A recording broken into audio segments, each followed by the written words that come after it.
Welcome to another episode of BS Bassin, and today we're not doing anything with fishing, but what I'm going to be doing is I'm going to be upgrading the suspension on this 4th Gen 4RUNNER right here.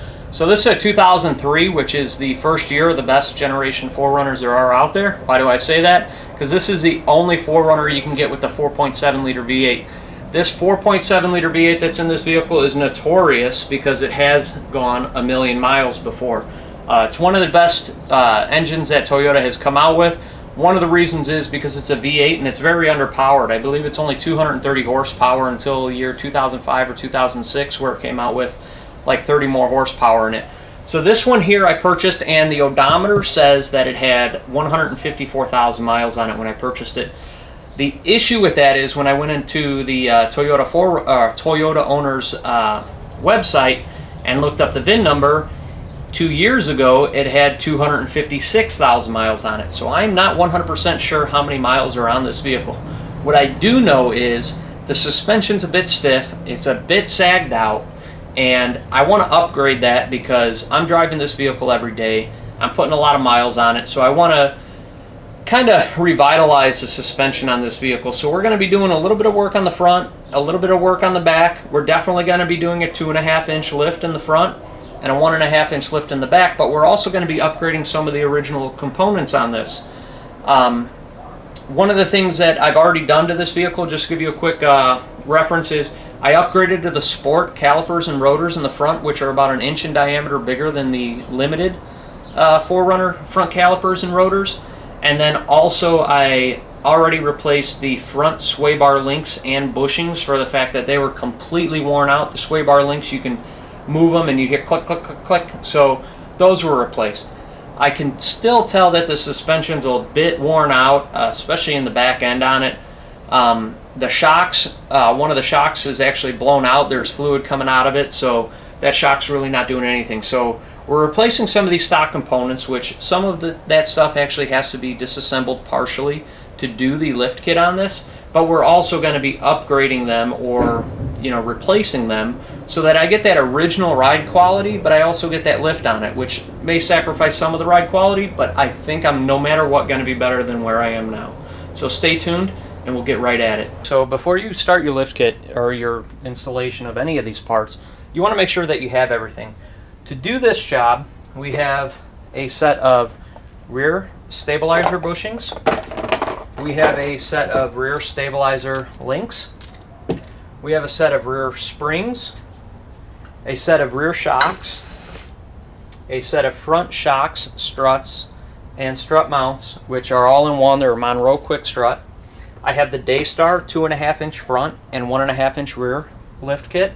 And then the other thing I have is I got a 4 set of 1.25 inch wheel spacers. Reason for that is when the front end is out here and we lift it up, because of the articulation, it's actually going to come more narrow. So we're going to end up bringing our front tires a little bit further out by putting the spacers there. Not 100% necessary, but it's one of the things you may want to think about when you're doing this kit.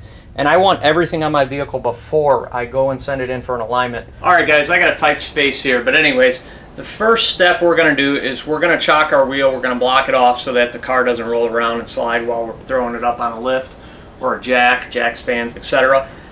We're going to do that, and then we're going to bust all our lug nuts loose. We'll lift the vehicle up, support it, and remove the 2 front wheels.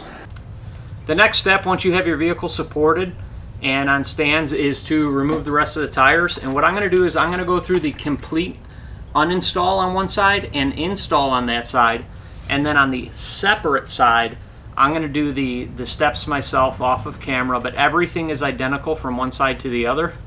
I just feel like it's going to be repetitive if I'm doing both sides. If you have any questions, please leave questions or comments below, and I'll get back to you. Trust me on that.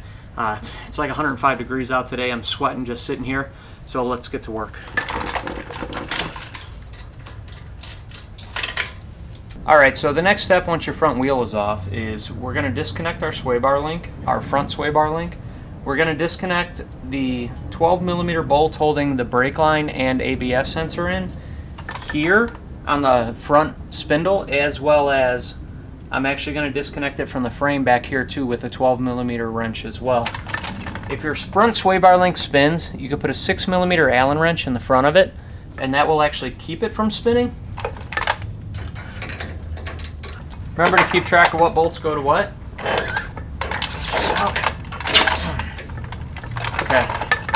The front upper ball joint has a cotter pin in it. Once you remove that, you'll use a 19mm socket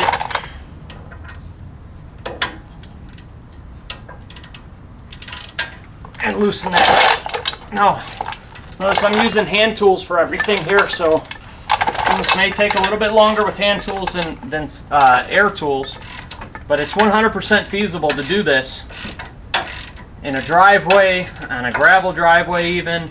You know, you could do all this as long as you could support your vehicle and you feel confident working on it. Never work on the vehicle if you're not confident that it's, you know, supported correctly. So we're going to get this nut mostly off. We're going to leave it partially on though, maybe 1 or 2 turns. Now we're going to remove those 2 12mm bolts which hold the brake lines in.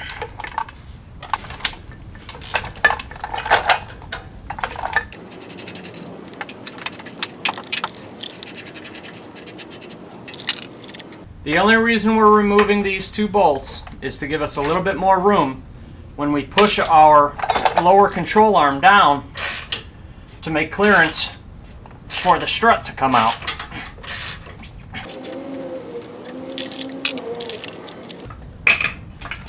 Now the upper control arm is held in still by the 1 screw that we have on a turn or 2.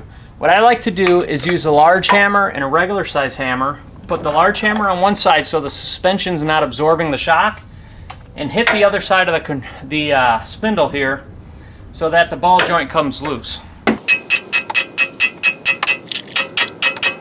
Once that ball joint is loose and you can control where everything is going on the brake lines, etc., then remove that upper ball joint. One of the ways to do that is actually going to be to support your lower control arm, lift it up a little bit, and then you can get it. What I'm going to do is just a pry bar, and then we'll actually start removing the strut itself. With the lower control arm supported so that you don't have too much tension on your brake line, you're going to go to the 3 bolts up on top of the strut and break them loose and remove them. And I suggest leaving one of the fronts still in so that the strut doesn't fall down until you're ready. So I'm going to leave that front nut on there about a 1/4 turn, maybe a 1/2 turn, just in case this goes to fall out when I lower the lower control arm. It's still supported. Alright, so this is another situation where there's not very good lighting, but the lower strut bolt is right here, and what I ended up doing is putting a ratchet on the other end, 19mm, and this is a very tight bolt. I'm going to put a wrench on this end and wedge it between the lower control arm so that it doesn't spin, and then we should be able to remove this lower strut bolt. Let me get this in here. Alright, spin this.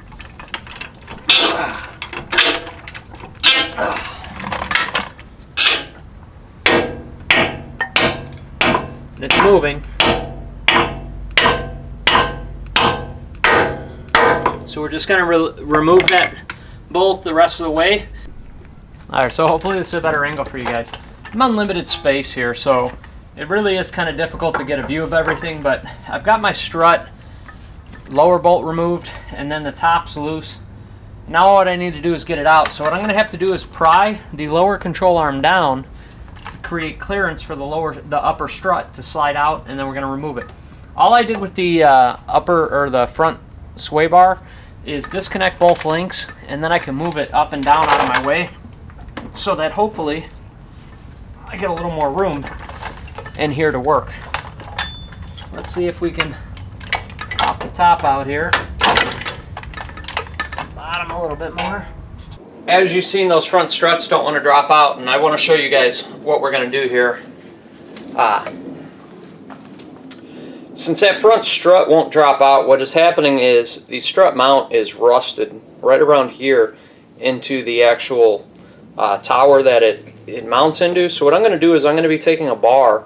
I'm going to be trying to hit around the edges here to actually break this loose so it can drop down out of the strut tower.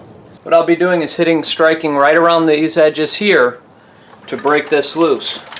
To do this, I got a 3-pound sledgehammer, and one of the things you could do is try to pound a pry bar in between the strut tower and the bushing. What this is going to do is it'll actually add tension when you're pounding on the top for it to drop down.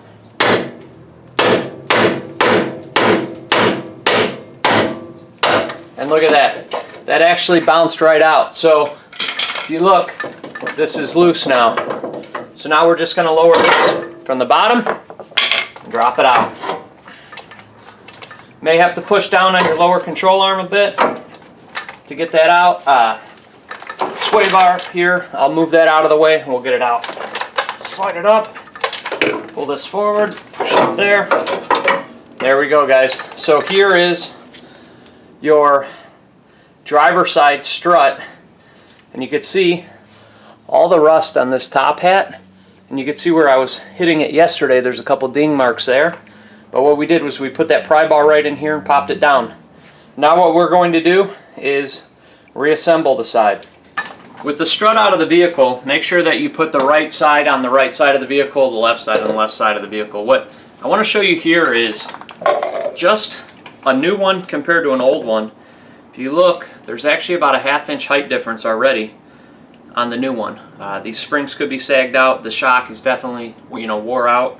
So that's one thing to say. So like I said, I'm trying to bring this vehicle back up to proper ride height, plus 2.5 inches in the front and plus 1.5 in the back.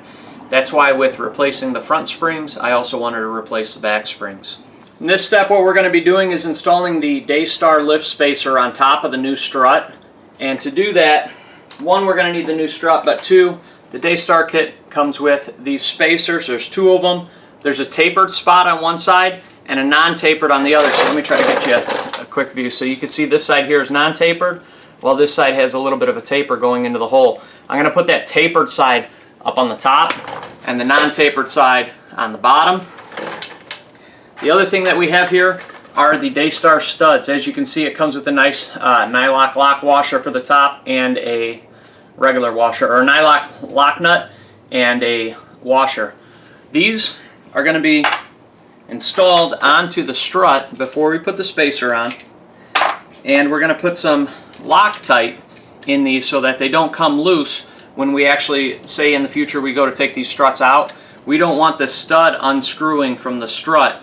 We want the nut on top to unscrew from this stud. So the kit comes with a nice little package of Loctite here, which we're going to spin the top off and it'll come out, and then it also, you could turn the cap around and screw it on. So what I'll do is take my strut here and I'm going to apply Loctite on the 3 threads, and this is the red Loctite, which is like supposed to be forever, kinda. It's not like the blue Loctite like you'd use on a Harley that all the bolts kind of come loose and you retighten them all the time, or you're always taking them out to fix something. So we'll get that on, we'll get these started, and then you use a 16mm wrench on the 2 flats that are on the stud to tighten these down so that they're tight.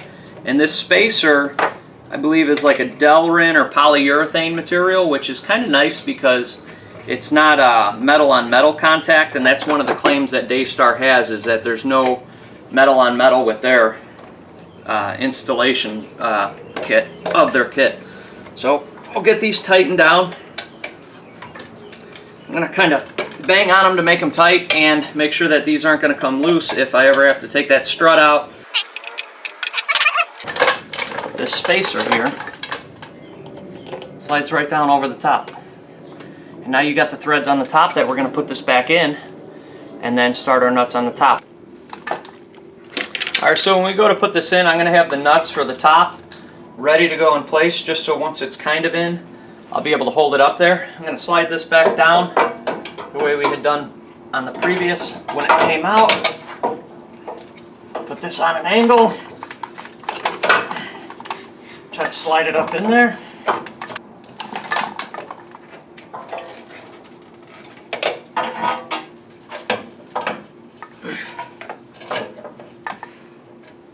that strut in there, and I can see all the screws coming through the top. I'm going to get these nuts started so that the strut won't fall out the bottom.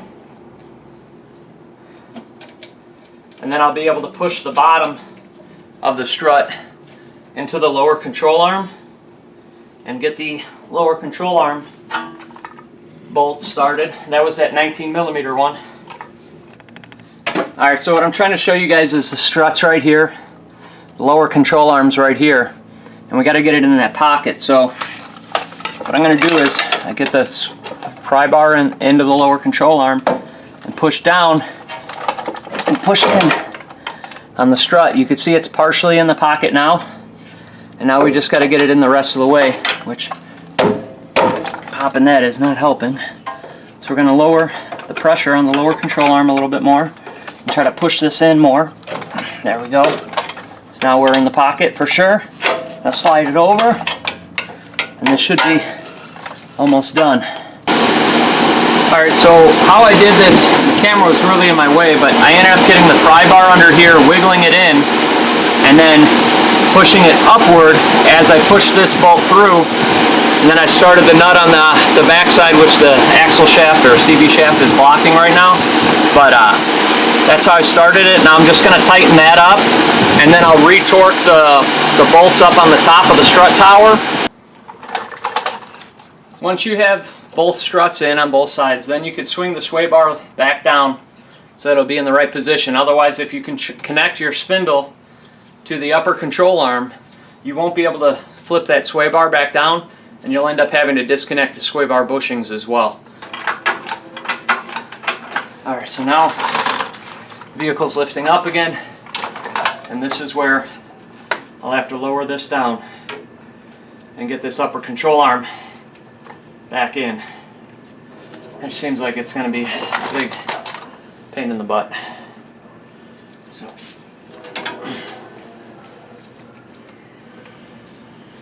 we'll get it close by hand, and we're going to have the pry bar in there.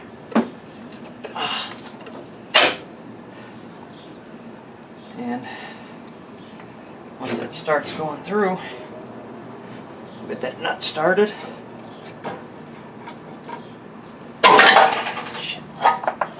Obviously be careful when you're doing this. Everything's under some tension. So once we get that nut started though, everything should be fairly easy to go back together. Alright, here we go. Just get this one going just for safety reasons right now. Alright, I'm gonna push down on that and get that nut as high up as I can before I have to get a torque wrench on it or a socket. Okay. Now we'll try with the ratchet wrench. This in here. The ball joint itself is spinning, so we're going to have to use the pry bar, push down on the upper control arm to wedge it in there, and then tighten the nut. Once that gets pretty good in there, it shouldn't be a problem. It should tighten itself, so now we're getting pretty tight. What I'm trying to do is see if anything's spinning underneath, which it doesn't look to be. And I can see where we're going to line that up. Actually, just a little bit more here. Alright. And that's right where we're going to line it up. Ball joint's not going to go anywhere. We have the original clip that was in there. Over here, we're just going to push that clip through. And that way it should not come disconnected or loosen. Just like a cotter pin, but I think this is like a Toyota version. Whew. Sweat in my eye.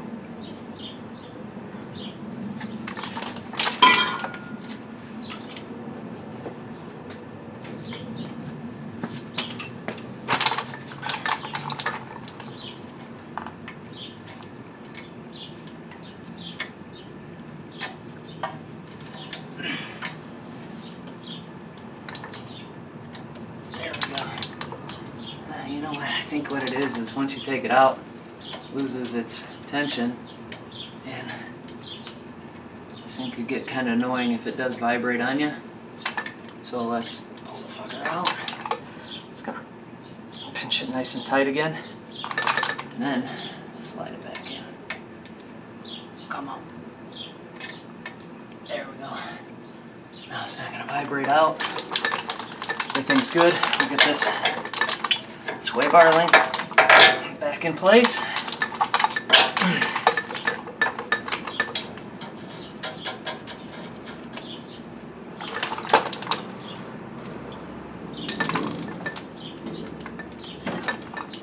Size is that 19. Alright. Keep spinning. Hopefully nothing spins.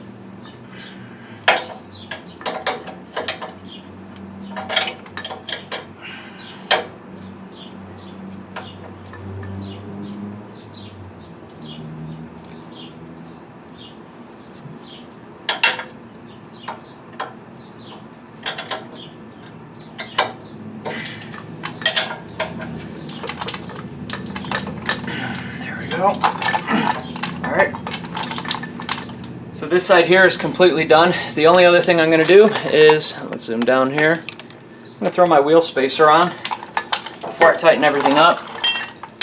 So, I'm going to take our wheel spacer here.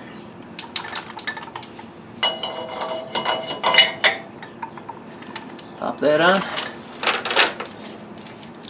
We have different lug nuts for that are actually going to sit inside here.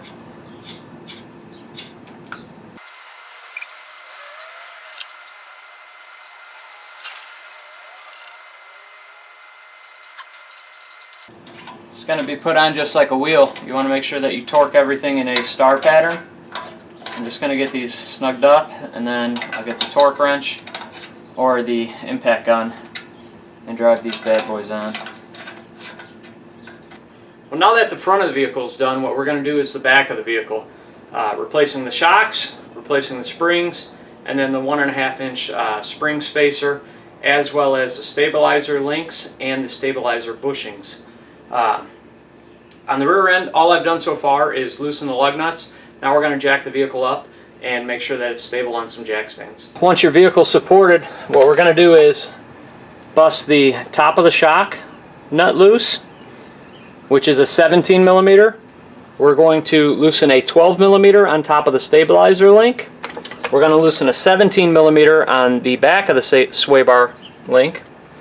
Then the SWAYBAR bushing is in there with two 12 millimeter bolts, and the bottom of the shock is held in by a 17 millimeter bolt.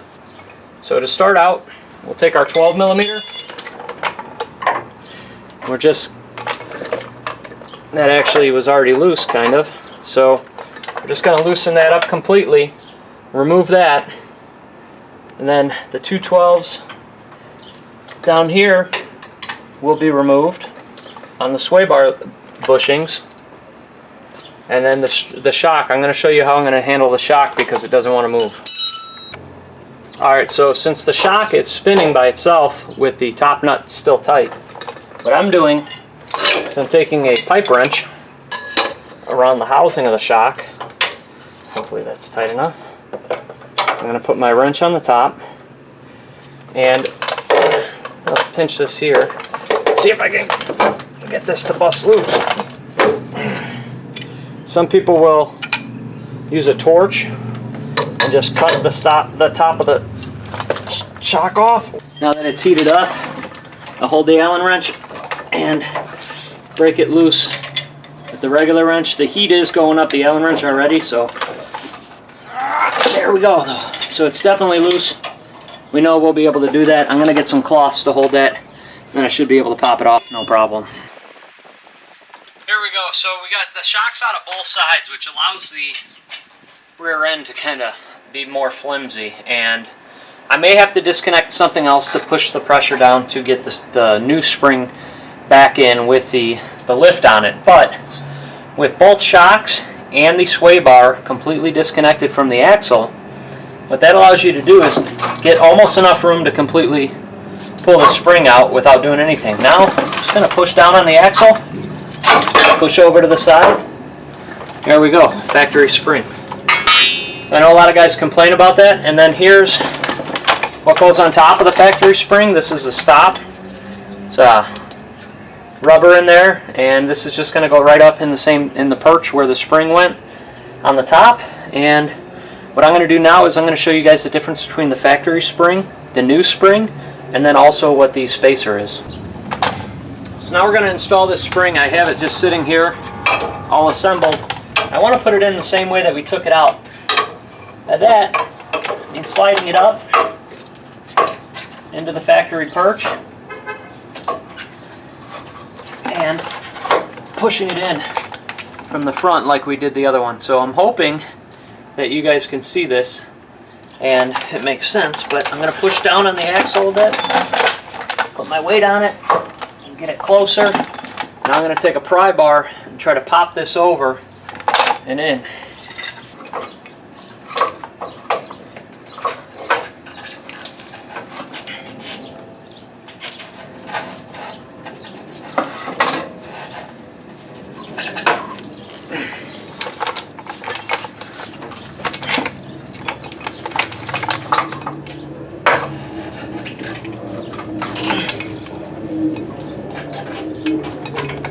Let me explain what I did. I put my hips over the brake rotor, pushed down with them while I was pushing the spring in. You can see the spring's on top of the perch now.